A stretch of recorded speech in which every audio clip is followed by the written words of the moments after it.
I just asked for some water, and my daughter shouted, "We are not your servants!"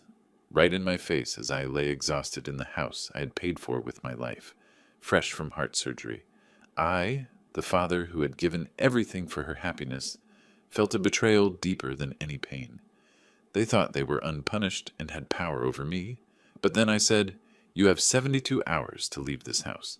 You will not believe what happened next." Before we continue, please subscribe to the channel and let us know where you're listening in the comments. Could you bring me a glass of water? The words left my mouth before I'd even settled into the armchair. 3 days in the hospital had left me parched in ways that went deeper than thirst. The surgical tape pulled at my chest with every breath, a constant reminder of what my heart had just endured. Haley froze in the kitchen doorway. Her expression shifted from mild annoyance to something colder. "Seriously? I just got home from the hospital." My voice sounded weaker than I intended. The drive had exhausted me more than I'd expected, and now even this simple conversation felt like climbing stairs. She crossed her arms. The gesture was sharp, deliberate. "We're not your servants." The words hit harder than any physical blow. I stared at my daughter, searching for some trace of the little girl who used to bring me dandelions from the yard. Nothing. Her face held the same expression she might use on a stranger asking for spare change. I spent 3 days in the hospital after heart surgery. Each word came out carefully measured, as if speaking too quickly might tear something inside me. "I'm asking for water." Kayan didn't even look up from the television. The remote control rested in his lap like a scepter of indifference. Some game show blared laugh tracks, while my request hung unanswered in the air between us. "The kitchen's right there." Haley gestured vaguely toward the sink, her wedding ring catching the afternoon light streaming through the window. "You've got legs." I gripped the armrests and pushed myself up. The surgical site screamed in protest, sending sharp ribbons of pain across my chest. My vision wavered for a moment, and I had to pause halfway between sitting and standing. The stitches felt like they might split apart, leaving me bleeding on the carpet of my own living room. "Easy there, Dad." Haley's voice carried no warmth, just the kind of hollow concern people use when they don't want to appear completely heartless. "Don't want you falling and making even more work for us." More work, as if caring for the man who'd raised her was some unwelcome burden that had been thrust upon her. I thought about all the glasses of water I'd brought her during childhood fevers, all the midnight comfort when nightmares had stolen her sleep. Those memories felt like they belonged to someone else's life. My legs shook as I took the first step toward the kitchen. Each movement sent jolts through my torso, but I refused to sit back down. Not now. Not when the truth was spreading across my vision like spilled ink on white paper.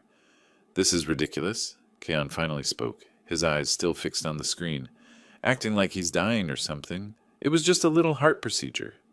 Little procedure. I'd flatlined twice on the operating table, but apparently that qualified as little in their world. The surgeon had explained the complications, the close calls, the miracle that I was even walking around.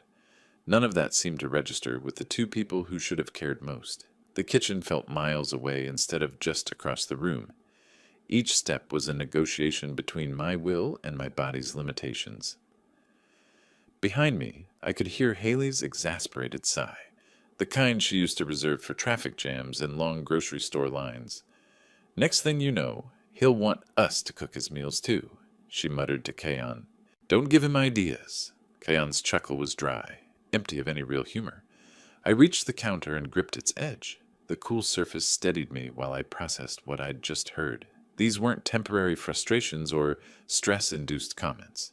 This was who they really were when they thought I couldn't hear. Or maybe they simply didn't care if I could. The glass trembled in my hand as I filled it from the tap. Water had never tasted so bitter, even though it was just ordinary water from the same faucet I'd used for 20 years. Everything was the same, yet nothing would ever be the same again. When I turned around, they were both watching me with expressions that mixed impatience with barely concealed disgust. My own daughter looked at me like I was some inconvenient stranger who had wandered into her house uninvited. The glass felt heavy in my hand, not from its weight, but from the weight of understanding that was settling into my bones like winter cold. I'd built this house with my own hands, paid for their education, their wedding, their car payments. I'd given them everything I had, and they couldn't even bring me water after heart surgery. I walked back to my chair slowly, deliberately, not because the pain demanded it, though it did, but because I needed time to think, time to plan, time to decide what kind of man I was going to be for whatever years I had left. The afternoon sun slanted lower through the windows, casting longer shadows across the room. Somewhere in those shadows, something was beginning to take shape. Something that would make them understand exactly what they'd lost when they decided I wasn't worth basic human kindness. I settled back into my chair and took another sip of water. It still tasted bitter, but now there was something else mixed in, something that felt dangerously close to satisfaction. They had no idea what was coming. Walking to my bedroom felt like crossing a desert. Each step sent aftershocks through my chest, reminding me that my body was still healing even if my illusions had just shattered completely.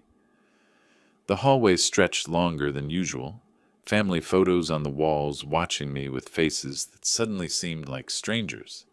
I closed the door behind me and leaned against it for a moment. The bedroom had always been my sanctuary, the place where my late wife Sarah and I had shared our dreams and plans. Now it felt like a refuge from my own family. The bed welcomed me like an old friend as I carefully lowered myself onto the mattress. My surgical site protested with sharp reminders of recent trauma, but the emotional wounds cut deeper than any scalpel ever could. I stared at the ceiling, replaying those venomous words over and over. "We're not your servants." My own daughter had looked at me like I was some burden she had to endure. The same daughter whose college tuition I had paid without question, whose wedding had cost me nearly $20,000, whose car payments I had covered when Kayan lost his job last year.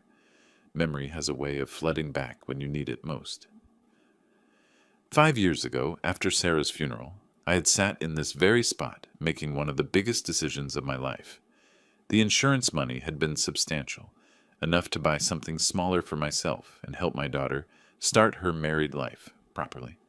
I remembered driving to the real estate office, my hands shaking as I signed the deed transfer papers. The house, this house, had been my gift to Haley and Kayan. 3 bedrooms, 2 bathrooms, a finished basement, and a yard where I had imagined future grandchildren playing. "Dad, this is too much," Haley had whispered that day, tears streaming down her face. "We can't accept this." But I had insisted. "Family takes care of family," I had told her. "Your mother would have wanted you to have security." Kayan had shaken my hand with what seemed like genuine gratitude, promising that I would always have a place here, that they would take care of me when I got older. Those promises felt like smoke now, dissipating in the harsh light of reality. The afternoon sun slanted through the curtains, casting familiar shadows across furniture I had bought decades ago. Everything in this room belonged to me once. Now it was all legally theirs, and they treated me like an unwelcome guest in what used to be my own home. I thought about the other gifts, the countless times I had opened my wallet without hesitation. When Kayan's business venture failed and they needed $5,000 to avoid bankruptcy. When Haley wanted to redecorate the kitchen and the estimate came to $8,000. When their car broke down and they needed something reliable right away. Every time I had said yes. Every time they had been grateful and loving, but somewhere along the way, gratitude had transformed into expectation, and expectation had hardened into entitlement.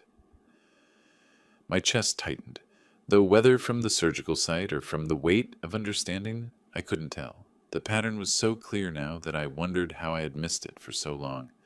They had stopped seeing me as a person who chose to be generous, and started seeing me as an obligation-free source of money and support. The business cards in my wallet felt heavy with possibility. Michael O'Connor, attorney at law. I had used him for the house transfer and other legal matters over the years, a good man who understood family dynamics and financial planning. Sitting up took effort, but the decision was forming in my mind like storm clouds gathering on a clear day. I reached for the nightstand where I kept my address book, my fingers moving with more purpose than they had felt in days. There were options I hadn't considered before. legal options that might help them understand the true value of what they had taken for granted. Saturday morning arrived with the kind of clarity that only comes after a sleepless night of decision making. I had called Michael O'Connor at 8 sharp, apologizing for the weekend disruption, but explaining that I needed urgent consultation on a family matter. His voice carried the same steady professionalism I remembered from our previous dealings. Of course, Mr. Richardson. Given everything you've been through with your surgery, I can be there by 10. Haley and Kayan had left for their weekly shopping routine around 9:30, their departure accompanied by the usual symphony of car doors and casual conversation that suggested nothing had changed in their world. Perfect timing. Michael arrived precisely at 10, carrying the same worn leather briefcase he'd brought to every meeting over the past decade. His gray suit spoke of weekend sacrifice, made without complaint, and his firm handshake reminded me why I had chosen him for important matters. Please sit wherever you're comfortable. I gestured toward the living room, grateful that my physical strength had returned enough to handle business properly. He settled into the chair across from mine, opening his briefcase with practiced efficiency. You mentioned family concerns on the phone. How can I help? I had rehearsed this moment during my wakeful hours, choosing words that would convey necessity without revealing too much emotion. I need to review the legal standing of the house gift I made to my daughter 5 years ago. Specifically, what options might exist if circumstances have changed significantly. Michael's eyebrows lifted slightly, but his expression remained professionally neutral. The property transfer to Haley, correct? Let me pull those files. Documents rustled as he arranged papers across my coffee table. The deed transfer, gift documentation, tax forms, all the paperwork that had seemed so straightforward when love and generosity guided my decisions. Now they look different, like maps to territories I hadn't known existed. The house is completely yours, Mr. Richardson. His words stopped me mid-thought. Excuse me. Legally speaking, you retain full ownership rights. Michael's finger traced across a specific paragraph in the deed document. The transfer was structured as a conditional gift with reversionary provisions, standard practice for family property transfers, actually. My heart rate increased, though whether from the surgery's lingering effects or sudden hope, I couldn't determine. What does that mean exactly? It means that while Haley holds title, the property reverts to you automatically under certain specified conditions. He turned the document toward me, pointing to dense legal text I had signed but never fully understood. Material change in circumstances, failure to provide agreed-upon care or housing, or breach of family obligations. The words swam before my eyes as their implications crystallized. 5 years ago, Michael had insisted on these protections, explaining them as standard safeguards that I had barely listened to in my eagerness to provide for my daughter's future. How quickly could such a reversion take effect? I asked, surprised by the steadiness in my own voice. With proper documentation of changed circumstances, 30 days from filing notice. Michael's tone remained matter-of-fact, as if we were discussing tax preparation rather than reclaiming my life. You would need to demonstrate material breach of the original gift conditions. I thought about yesterday's confrontation, about months of increasingly entitled behavior, about becoming a stranger in my own home.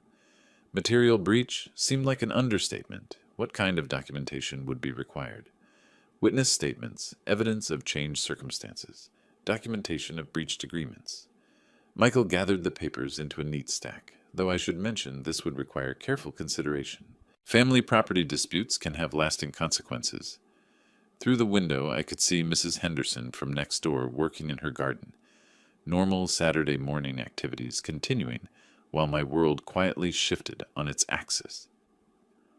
The house felt different now, knowing that it was still legally mine, that I wasn't as powerless as I had believed. What would the timeline look like for gathering such documentation? That depends on what evidence exists and how quickly you want to proceed. Michael closed his briefcase but left the documents within my reach. Are we talking about immediate action, or are you exploring options for future consideration? The question hung between us like a bridge I hadn't yet decided to cross. In the distance, I could hear the familiar sound of a car approaching. Probably too early for Haley and Kayan's return, but it reminded me that my time for private planning had limits. I think, I said carefully, that I need to test whether the current situation might improve before making any irreversible decisions. Michael nodded with the wisdom of someone who had guided other families through similar crossroads. That sounds prudent. Perhaps we should discuss what that test might look like. Evening brought the familiar sound of car doors slamming and shopping bags rustling. I positioned myself near the kitchen sink, timing my presence to appear natural when they entered. The afternoon had been spent processing Michael's revelations, and now I felt ready to conduct my experiment. Haley pushed through the front door first, arms loaded with department store bags. Her designer sunglasses caught the hallway light as she kicked off her shoes, with practiced indifference. Kayan followed, juggling car keys and what looked like takeout containers. "How was your day out?" I asked, keeping my voice genuinely interested. "Fine." Haley's response carried the same dismissive tone I remembered from yesterday, but now I heard it differently. Not as a daughter's casual reply, but as evidence for a legal file. They moved through the living room toward the kitchen, and I waited until they had settled their belongings before making my request. Strategic timing mattered for this test. "Could you grab me a glass of water while you're up?" The question stopped Haley mid-motion as she reached for her purse. Her expression shifted from neutral to annoyed in the space of a heartbeat. "Can't you get up yourself?" "Perfect."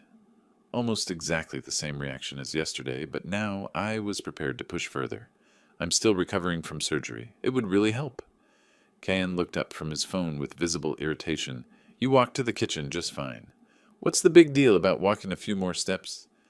I maintained my calm tone, though internally I was cataloging every cruel word for Michael's documentation. "I was hoping you might show a little consideration for your father, who just had heart surgery." "Enough of this drama." Kayan's voice carried the edge of someone whose convenience had been threatened. "You're not an invalid. Stop acting like one." Haley nodded in agreement, her wedding ring glinting as she gestured dismissively. "Seriously, Dad, you can't expect us to wait on you hand and foot just because you had a medical procedure?" Medical procedure. As if my heart stopping twice on the operating table was comparable to getting a tooth cleaned. I stood slowly, making sure they could see the effort it took, the way my hand pressed against my chest, where the surgical site still ached. "I see." My voice remained steady, though something cold had settled in my stomach. "So asking for help from my family is unreasonable?" "When you can help yourself, yes." Haley's words came out sharp and final. "We're not your personal servants." There it was again. That phrase that had shattered my illusions yesterday now served as confirmation of what I already knew. They hadn't changed. If anything, they seemed more comfortable with their cruelty, as if yesterday's confrontation had given them permission to stop pretending. I walked to the sink and filled my glass, each step deliberate and measured. Behind me, I could hear them resuming their normal evening routine. Haley sorting through shopping bags, Kian settling into his favorite chair with the television remote. The water tasted exactly like it had yesterday, but this time I wasn't drinking it with the bitter taste of broken expectations. This time, I was drinking it with the satisfaction of a man who had just gathered the evidence he needed. "Did you find everything you needed while you were out?" I asked, returning to where they sat. "Most of it." Haley didn't look up from examining her purchases, though I'll probably need to go back next weekend for that lamp I wanted for the bedroom. Our bedroom, the bedroom in the house that legally belonged to me, where she was planning purchases with money that would better serve someone who actually deserved this place. Every casual assumption of ownership, every dismissive comment, every moment of callous indifference was building a case that Michael could use. I nodded thoughtfully. "That sounds like a good plan." Can glanced at me with suspicion, as if my reasonable response was somehow concerning. "You feeling all right? You seem different today." Different. If only he knew how different things were about to become. But that conversation would wait for another day, when I had all my pieces in position and 30 days' notice had been properly filed. "Just thinking about family," I said truthfully, "about what really matters." They returned to their evening activities, apparently satisfied that I had accepted my place in their hierarchy. The television flickered with some reality show where people competed for money they hadn't earned, which seemed remarkably appropriate. I finished my water and set the glass down carefully. Tomorrow I would call Michael again, 20 minutes later, I stood in the living room doorway and made my decision. I need you both to leave my house. The silence that followed felt like the moment before lightning strikes. Haley's magazine slipped from her hands, landing on the coffee table with a soft thud. Kion's thumb froze over his phone screen, his expression shifting from casual indifference to sharp attention. What did you just say? Haley's voice carried a dangerous edge I had never heard before. This is my house. I want you to pack your things and find somewhere else to live. Each word came out steady and clear, backed by Michael's morning revelation about my legal rights. Kion stood up slowly, his full height adding weight to his presence. You're kidding, right? This is our home. No, I replied calmly. This is my home. I gave it to you as a gift, but that gift came with conditions. You've broken those conditions. Haley jumped to her feet, her face flushed with anger and something that looked remarkably like panic. You can't just kick us out. We live here. We have rights. Actually, you don't. The confidence in my voice surprised even me. I spoke with my lawyer this morning. The deed transfer included reversionary clauses. When you fail to provide the care and respect that were part of our original agreement, ownership reverts back to me. The color drained from Haley's face as the implications hit her. No more free housing, no more financial safety net, no more taking everything for granted while treating me like an unwelcome burden. You're bluffing. Kion moved closer, his posture shifting into something more threatening. You're just mad about yesterday trying to scare us. I'm completely serious. You have 30 days to find alternative arrangements. Kion's laugh held no humor whatsoever. 30 days? Where exactly do you think we're supposed to go? Do you have any idea how much rent costs these days? That's not my concern anymore. I remained standing, though the surgical site in my chest had begun to ache from the tension.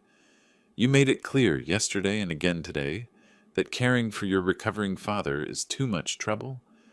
So I'm removing that burden from your lives. Haley stepped between us, her voice rising with desperation. Dad, please, we can work this out. Maybe we were having a bad day, but we can change. It's too late for that conversation. You're not going anywhere, Kion's shout echoed off the living room walls as he moved to block the doorway. This is ridiculous. You can't just come in here making threats and demands like you own the place. I do own the place. The statement hung in the air like a challenge none of us could take back. I watched as shock transformed into something much more dangerous in both their faces. This wasn't going according to any plan they had imagined. Haley grabbed my arm, her fingers digging in harder than necessary. You need to sit down and think about this rationally. You're not thinking clearly since your surgery. My thinking is perfectly clear. I tried to step around her, but Kion moved to block my path again. Where do you think you're going? His voice carried the unmistakable threat of physical confrontation. To my bedroom to call my lawyer. No, you're not. Kion reached into my pocket and pulled out my cell phone before I could react. You're going to sit down and we're going to talk about this like adults. My heart rate spiked, sending sharp reminders through my chest that my body wasn't ready for this kind of stress. Give me my phone back. When you start making sense. Haley positioned herself on my other side, and I realized with growing alarm that they were coordinating their movements to control mine. This is insane. You can't just... Can't what? Kion interrupted. Can't protect our family from your crazy old man threats? Can't make sure you don't do something you'll regret later? They guided me toward the hallway, their grip firm but not quite painful. Yet, my surgical recovery had left me weaker than I wanted to admit, and fighting both of them simultaneously was beyond my current physical capabilities. You're making a serious mistake, I warned as they steered me toward my bedroom. The only mistake, Haley said, pushing open the bedroom door, is letting you get this worked up over nothing. They guided me inside, and Kion pocketed my phone with the satisfied expression of someone who had just solved a complicated problem. We'll talk about this tomorrow when you've calmed down, Haley announced. The bedroom door closed with a decisive click, followed by the unmistakable sound of the lock turning from the outside. 30 minutes of testing the door handle and examining the window had confirmed what I already suspected. I was thoroughly trapped. The lock held firm, and the window, while it opened, led to a 15-foot drop onto concrete. My surgical recovery made such an escape impossible, even if desperation might have otherwise driven me to attempt it. But the window offered something else entirely. Joshua Palmer was in his backyard, coiling up a garden hose as the evening light faded into that perfect suburban twilight. I had known Joshua for 3 years, ever since he'd moved in next door. A decent man who kept his property neat and always waved when we encountered each other at the mailbox. Pushing the window open wider, I positioned myself where he could see me. "Joshua, help me!" His head snapped up immediately, searching for the source of the voice. When his eyes found mine in the bedroom window, his expression shifted from confusion to concern in a heartbeat. "Peter, what's wrong?" He dropped the hose and moved closer to the fence line between our properties. "I need you to call the police." The words felt strange coming out of my mouth, but the situation had moved far beyond family disputes. "My daughter and her husband have locked me in this room and taken my phone." Joshua's face transformed into something I had never seen before, a mix of alarm and disbelief that told me he was processing information that didn't fit his understanding of normal neighborhood problems. "Are you hurt? Do you need an ambulance?" "No ambulance, just police. I'm recovering from heart surgery, and they're using that to control me physically." I kept my voice steady, knowing that panic would make him less likely to take effective action. He was already reaching for his cell phone. "Hold on, Peter. I'm calling right now." Relief flooded through me as I watched him dial. This was working. Help was actually coming. 911. What's your emergency?" I could hear the dispatcher's voice clearly through his speaker. "I need police at—" Joshua looked up at me questioningly. 4715 Maple Street," I called down. "Tell them it's a family dispute involving unlawful confinement of an elderly man." Joshua repeated the information, adding details about my medical condition and the locked door situation. The dispatcher asked several follow-up questions, and Joshua looked to me for answers about whether I was in immediate physical danger and how long this had been going on. "Officers are being dispatched," the dispatcher finally announced. "Estimated arrival time is 8 to 10 minutes. Joshua ended the call and looked back up at my window. "They're coming, Peter. Do you want me to stay out here until they arrive?" "Yes, please. And Joshua, thank you. I know this is unusual. Don't worry about it." His voice carried the steadiness of someone who had made his decision and would see it through. "Is there anything else I should tell the officers when they get here?" Through the bedroom door, I could hear muffled voices from the living room. Haley and Kayan were talking, though I couldn't make out specific words. They seemed calm, probably discussing their next move or simply waiting for me to come to my senses, as they had put it. "Tell them this involves a property dispute," I said carefully. "My daughter and her husband are trying to prevent me from exercising my legal rights as the homeowner." Joshua nodded, absorbing this information with the seriousness it deserved. "Got it. Property dispute, unlawful confinement, elderly man with recent heart surgery." The sound of a car engine rumbled in the distance, though it was too early to be the police response. Still, my heart rate increased with anticipation. This nightmare was about to shift in my favor. "They should be here soon," Joshua called up reassuringly. From the living room came the sound of footsteps, and what might have been Haley's voice saying something about checking on me. The timing was about to become very interesting. I positioned myself near the door to listen while keeping sight of Joshua through the window.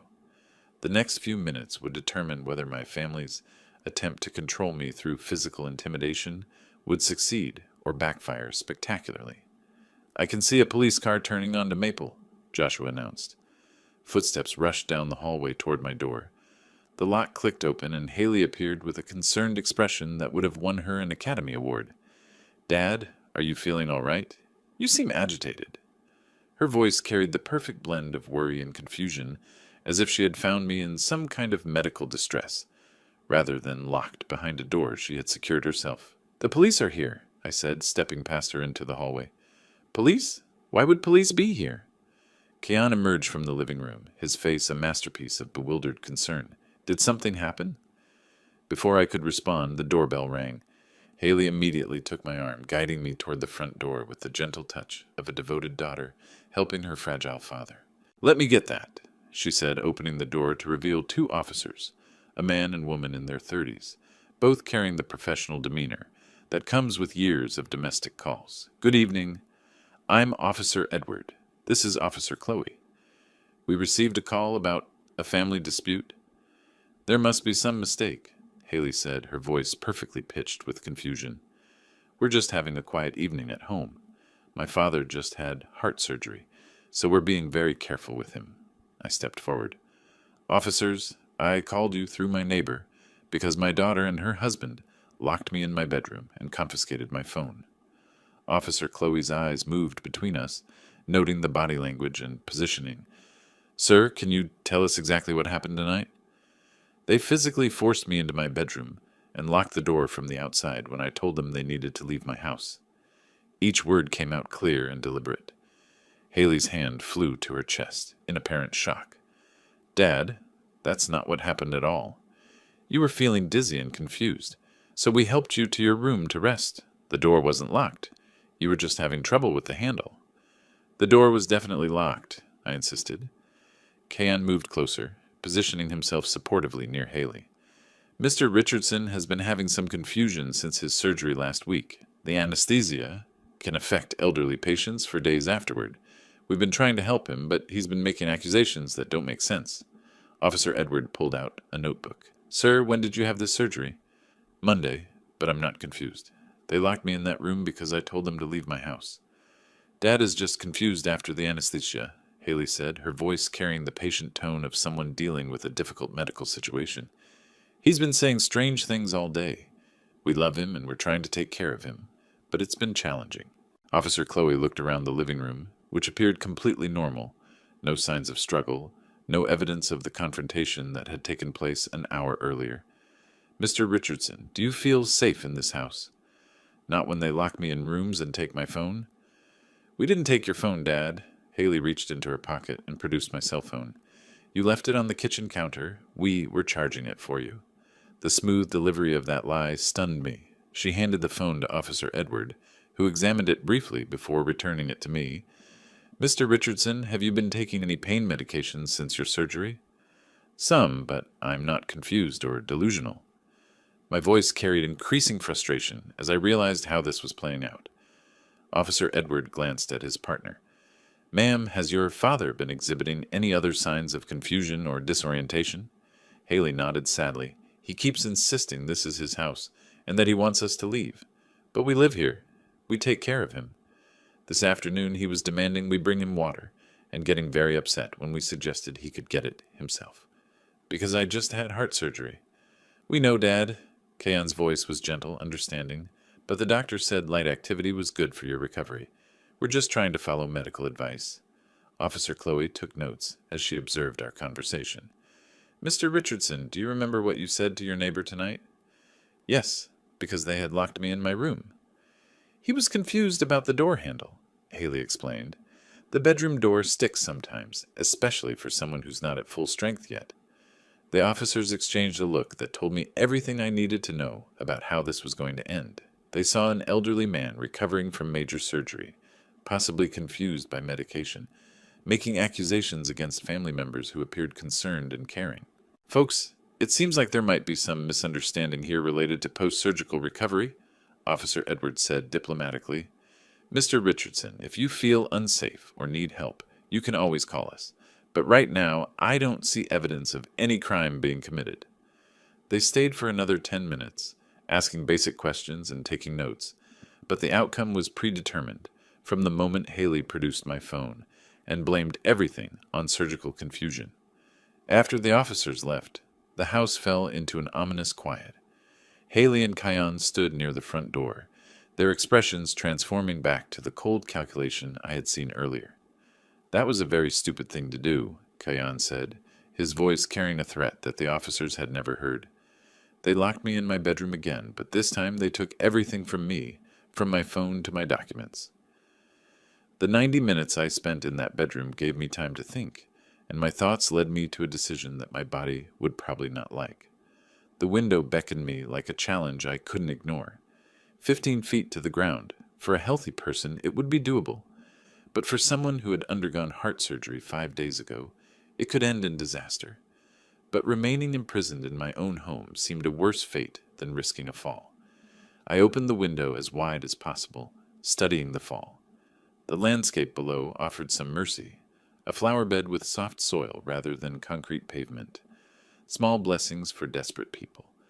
From my daughter in her husband's room came the sounds of television. Laughter and casual conversation. Haley and Kaylin settled into their evening routine, confident that their performance in front of the police had solved the problem once and for all. That confidence would work to my advantage. Climbing out the window requires core strength, which heart surgery temporarily robs you of. Every movement sent sharp reminders through my chest, but the humiliation of being outsmarted by my own family burned hotter than any physical pain.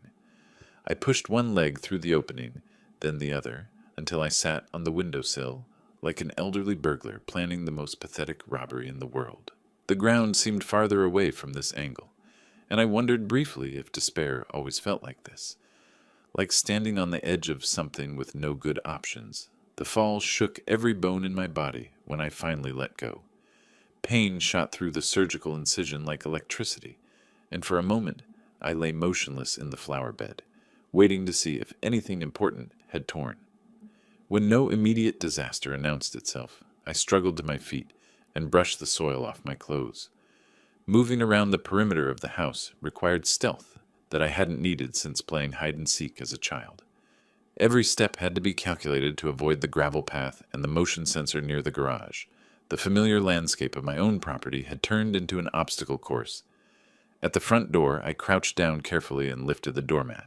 The spare key was exactly where I had put it 3 years ago, a simple precaution that now seemed providential. My fingers trembled slightly as I inserted it into the lock. Whether from tension or excitement, I couldn't tell. The door opened silently on the hinges I had oiled myself last month. Inside, the house felt different than it had an hour ago. No longer a prison, but not quite a home either. Something in between. A battlefield where the first skirmish had gone badly, but the war was far from over. Voices drifted from the living room, relaxed and casual.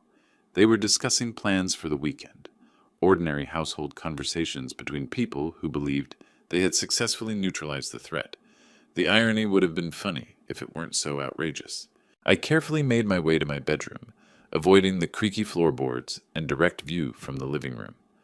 My goal was not confrontation, not yet. First, I needed access to my documents, my lawyer's contact information, and the legal weapons Michael had confirmed I had. The hallway stretched out before me like a path to reclaiming everything they were trying to take away. Each step brought me closer to the documents that would prove I was neither confused nor powerless, just temporarily outmaneuvered. In the living room lay the details of the deed, Michael's business card, and the detailed notes I had taken during our morning consultation. With these tools and my newfound mobility, the game could begin again. This time with different rules and a player who understood exactly what he was fighting for. They were about to find out how wrong they were. After gathering everything I needed, I returned to my bedroom. The next morning, climbing out the window as before, I headed to Michael's office, which that morning seemed like a sanctuary. Polished wood and legal reference books embodying order in a world that had temporarily lost its balance. He agreed to meet me at 8, sacrificing his day off for a situation he clearly recognized as urgent. "Mr. Richardson, you look like you haven't slept much." He poured coffee from a thermos he had brought from home. "Tell me what's happened since yesterday." I explained the evening's events, the confrontation, the confinement, the police call that backfired spectacularly. Michael listened without interruption, occasionally making notes on a legal pad. "So they physically locked you in your own bedroom and convinced responding officers that you were confused due to surgery?" His tone carried professional outrage that felt enormously validating. "Exactly. They're skilled manipulators, and they used my medical condition against me." Michael leaned back in his chair, fingers steepled in the classic lawyer thinking pose. "This changes everything. What we discussed yesterday as a possibility has now become a necessity." He pulled out the folder from our previous meeting, spreading documents across his desk like a general planning a campaign. "The gift deed revocation we discussed, we're no longer talking about exploring options. We're talking about immediate action. How quickly can we proceed?" "Given the circumstances you've described, quite quickly." Michael reached for a thick legal reference book. Washington state law is clear about gift revocation in cases of ingratitude. When recipients treat the donor with hostility, cruelty, or fail to fulfill implied conditions of care, the gift can be legally revoked. The words fell on my ears like music. After 24 hours of feeling powerless, I was remembering what it felt like to have options. What exactly would the process involve? Michael opened his laptop and began typing. First, we prepare a formal notice of gift revocation. This document outlines the legal grounds, their hostile treatment, failure to provide reasonable care during your recovery, and the changed circumstances that justify reclaiming the property. And then, we serve them with the notice. They have 30 days to vacate the premises. His fingers continued moving across the keyboard as he pulled up legal templates and precedent cases. If they refuse, we can pursue immediate legal action for unlawful possession. The efficiency of legal machinery felt intoxicating after the chaos of family manipulation. Here were rules, procedures, deadlines, things that couldn't be argued away with crocodile tears and claims of post-surgical confusion. What if they contested? They can try, but the burden of proof shifts to them to demonstrate that their treatment of you was reasonable and that they fulfilled the implicit conditions of the gift. Michael's smile carried the confidence of someone who had seen this type of case before. Given what you've described, and particularly the incident with the police, I doubt they'll want this matter examined in detail by a court. Michael spent the next hour drafting documents, explaining each section as he worked. The formal legal language felt like armor, protection against the emotional manipulation that had nearly cost me everything. The notice of gift revocation will be ready for service tomorrow morning, he announced, printing multiple copies on official letterhead. I recommend having it served by a professional process server, rather than attempting to deliver it yourself. And if they try to claim I'm mentally incompetent, that's actually working in our favor now. Michael gathered the documents into a neat stack. Their claim to the police that you were confused due to surgery could be seen as elder abuse, using your medical condition to dismiss legitimate concerns about your property rights. The irony was perfect. Their manipulation strategy had created evidence of the very behavior that justified gift revocation. How long before this is final? Assuming they don't contest, and I suspect they won't once they understand the legal reality, you could have full possession back within 60 days. Michael sealed the documents in an official envelope.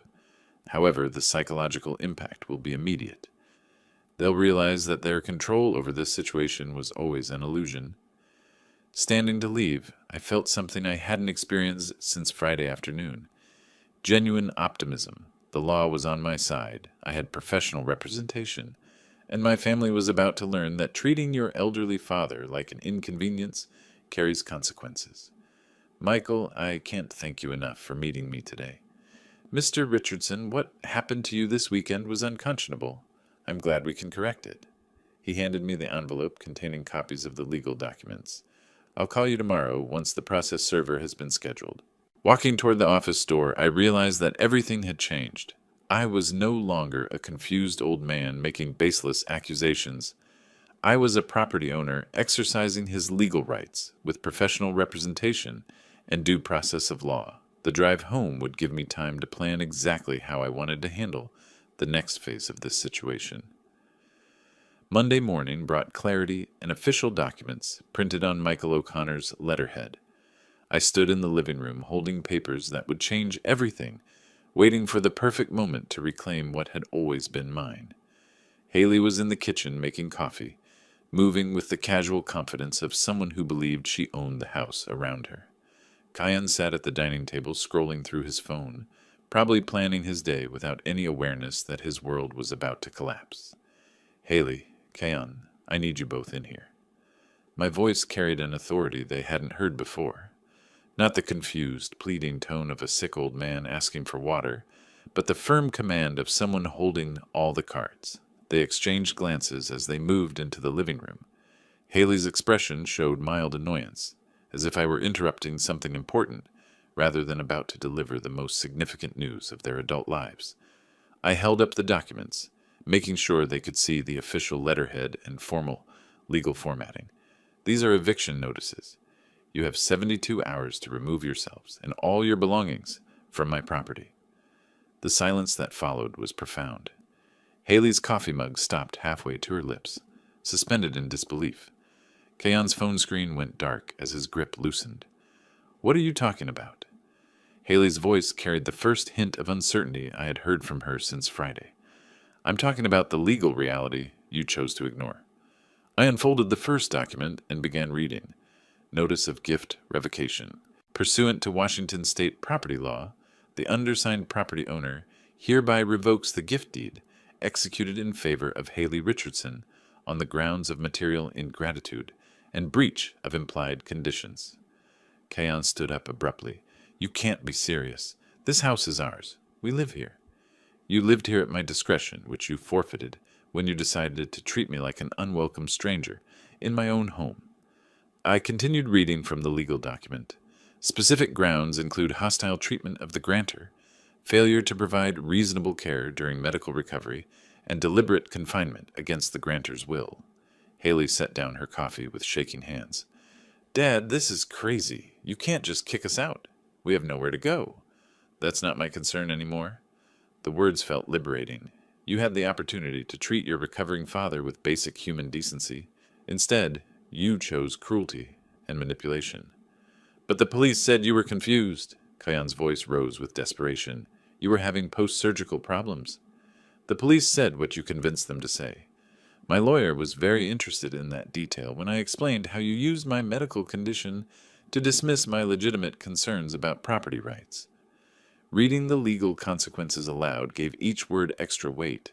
Failure to vacate within 72 hours will result in formal eviction proceedings and potential charges of unlawful possession. Haley sank into the chair, her face pale. "You actually went to a lawyer?" "I went to my lawyer, the same one who handled the original gift deed 5 years ago. He was fascinated to learn how you've been treating the grantor of your free housing." "Dad, please." Haley's voice cracked with the first genuine emotion I had heard from her since this began. "We can work this out. We can change. I know we've been difficult, but we can fix this." 72 hours. I folded the documents back into their official envelope. "Starting now." Kayan moved closer, his posture aggressive. "You think you can just threaten us? After everything we've done for you?" "Everything you've done for me?" The irony was breathtaking. "You locked me in a bedroom and convinced police officers I was mentally incompetent." "Exactly what have you done for me?" "We let you live here," Haley protested. "You let me live in my own house." I placed the legal documents on the coffee table where they couldn't ignore them. "The house I bought with my own money and gave to you as a gift, thinking you would provide the love and care that justified such generosity." The room fell quiet, except for the sound of Haley's increasingly rapid breathing. The papers sat between us like a bridge they couldn't cross, separating their old world of entitlement from the new reality of consequences. "Where are we supposed to go?" Kian asked, his voice smaller now. "That's something you should have considered before deciding I wasn't worth basic human kindness." I moved toward the hallway, leaving them to process their new circumstances. 72 hours. The clock is ticking. Behind me, I could hear Haley beginning to cry, and Kian's voice rising as he started making urgent phone calls. The sound of their panic was the sweetest music I had heard in years. But I wasn't finished with them yet. They still didn't understand the full scope of what they had lost, or why this house had meant so much to me in the first place. Tuesday afternoon found us sitting around the kitchen table like a family again, though the dynamic had shifted completely since Monday morning. Haley's eyes were red from crying, and Can looked like he hadn't slept in 2 days. The eviction notice lay between us like a ticking bomb. "Dad, please." Haley's voice carried a desperation I had never heard before. "We know we made mistakes. We know we treated you badly, but we can change. We can be the family you deserve." I sat quietly, letting her words fill the space between us. On the table in front of me lay a manila folder I had retrieved from my filing cabinet that morning, documents they had never seen before. "We were stressed about your surgery," Keon added, leaning forward earnestly. "We didn't handle it well, but that doesn't mean we don't love you. This is our home, our family." "Your home?" I repeated thoughtfully. "Tell me, Haley, do you remember how I was able to buy this house?" She wiped her eyes with a tissue. "You said you had saved money from your contracting business." "That's partially true. But where do you think the down payment came from? A house this size, in this neighborhood, that required substantial money up front. Haley and Kayon exchanged glances. I don't know. Your savings? I opened the manila folder and spread several documents across the table. Official letterhead from Northwestern Mutual Life Insurance Company. Death certificates. Beneficiary claim forms, all dated 5 years ago. This house was bought with the insurance money from your mother's death. The silence that followed was absolute. Haley stared at the papers as if they were written in a foreign language. Her face went through several expressions: confusion, disbelief, and then a dawning horror that was painful to watch. The life insurance policy your mother maintained for 20 years, specifically to provide security for our family. I pointed to the beneficiary designation form, $350,000, paid out 6 months after the funeral. Haley's hands trembled as she picked up the insurance documents. But you said, you never told me. I didn't tell you because I didn't want you to feel guilty about living in a house that your mother's death had purchased. I wanted you to see it as a gift from a loving father, not as something bought with tragedy. Kayan reached over to read the papers over Haley's shoulder. I don't understand. Why are you telling us this now? Because I want you to understand exactly what you've done. My voice remained calm, but each word carried the weight of 5 years of grief and planning. This house, where you locked me in a bedroom, where you told the police I was mentally incompetent, where you refused to bring me a glass of water after heart surgery, was purchased with money from your mother's life insurance policy. Haley made a sound that was part sob, part gasp. The insurance papers slipped from her fingers and scattered across the table. She died believing she was providing security for our family. She talked about it during her final weeks, how the insurance money would make sure we always had a safe place to live, that we would take care of each other. I gathered the documents back into a neat pile. She made me promise to use that money to keep our family together. Dad, I didn't know. Haley's voice broke completely. You didn't know because I protected you from that knowledge, just like your mother protected us with that insurance policy. Just like I protected you by giving you this house as a gift, instead of telling you it was purchased with your mother's sacrifice. Kayon put his arm around Haley as she began to cry in earnest. We can fix this. We can honor her memory properly. Can you? I asked quietly. Can you undo treating me like an unwelcome stranger in a house that your mother's death provided? Can you take back telling police officers that I was confused and incompetent in the home she intended as our family sanctuary? Haley looked up at me with tears streaming down her face. I'm so sorry. I'm so incredibly sorry. I had no idea. Your mother would be heartbroken to know that the house she thought would bring our family together became the place where her daughter chose cruelty over compassion. I stood up from the table, leaving the insurance documents where they lay. She would be devastated to learn that her final gift to our family was used as a weapon against the father she loved. The weight of moral reality settled over them like a heavy blanket. This wasn't just about legal ownership or family disputes anymore. This was about violating the sacred trust of a woman who had died, believing her sacrifice would protect the people she loved most. What can we do? Haley whispered. How can we make this right? I looked at my daughter, my broken, desperate daughter who had finally understood the full scope of what she had lost, and felt something that might have been pity mixed with the satisfaction of justice finally served. You have 44 hours, I said simply. Thursday afternoon brought the sound of cardboard boxes being taped shut and furniture being moved across hardwood floors. I sat in my recliner watching Haley and Kayon work with the quiet efficiency of people who had finally accepted their fate. The past 50 hours had transformed them completely. Gone was the arrogance, the entitlement, the casual cruelty that had defined our relationship since my surgery. In its place was something I had never seen from them before, genuine remorse mixed with the hollow exhaustion of people who had learned what it meant to lose everything. Kayan carried the last of their boxes through the living room, avoiding my eyes as he had for the past 2 days. Haley followed with a suitcase, her movements careful and deliberate, as if she were walking through a house that might collapse at any moment. That's everything from upstairs, she said quietly, setting the suitcase near the front door with the rest of their belongings. I nodded but didn't speak. There wasn't much left to say that hadn't already been said Tuesday afternoon, when the insurance papers had shattered their world into pieces they couldn't put back together. The house keys lay on the coffee table between us, still attached to the keychain Haley had bought when I first gave her the house 5 years ago. A little silver charm that read, "Home Sweet Home." Ironic now, considering how sweet this home had proven not to be for the man who had made it possible. "Dad," Haley said, approaching my chair with the hesitant steps of someone who wasn't sure they had the right to speak, "I need you to know that I understand what we did. What I did." I looked up at her, my daughter who had spent the last 72 hours coming to terms with the fact that she had been cruel to her father in a house that her mother's death had purchased for their family's security. "I know you do," I replied. Kayan appeared in the doorway, car keys in his hand. "Everything's loaded. We're ready to go."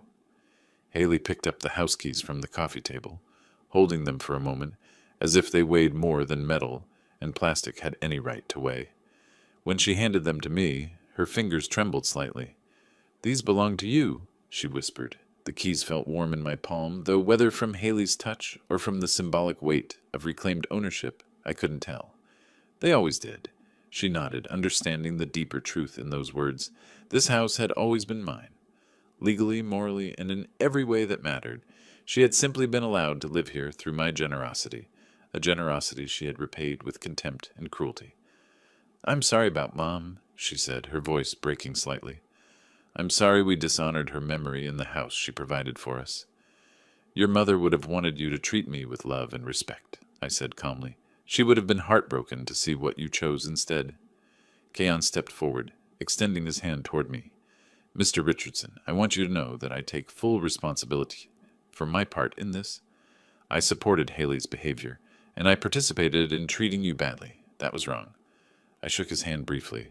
"Now you know what it means to lose a home." The words carried the weight of perfect justice. They had made me feel unwelcome in my own house, had treated me like a burden in the place where I should have felt most secure.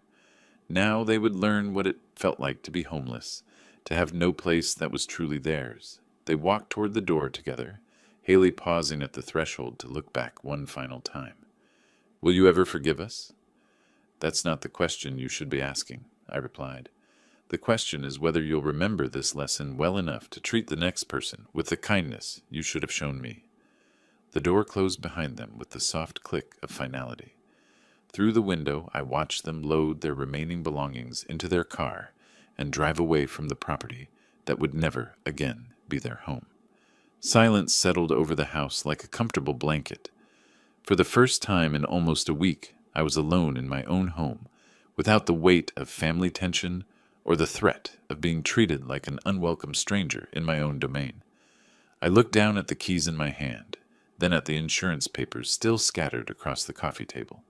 Sarah would have been proud to see justice finally served, to know that her sacrifice had ultimately protected the family she had loved, even if it had taken longer than anyone might have expected. Walking through the rooms of my house, truly my house again, I felt something I hadn't experienced since before my surgery. Peace. Not the peace of revenge, but the deeper satisfaction of justice properly served and lessons properly learned. Outside, the spring afternoon continued its gentle progression toward evening, and I was home. If you like this story, please like this video, subscribe to the channel, and share your impressions of this story in the comments. To listen to the next story, click on the box on the left. Thank you for watching.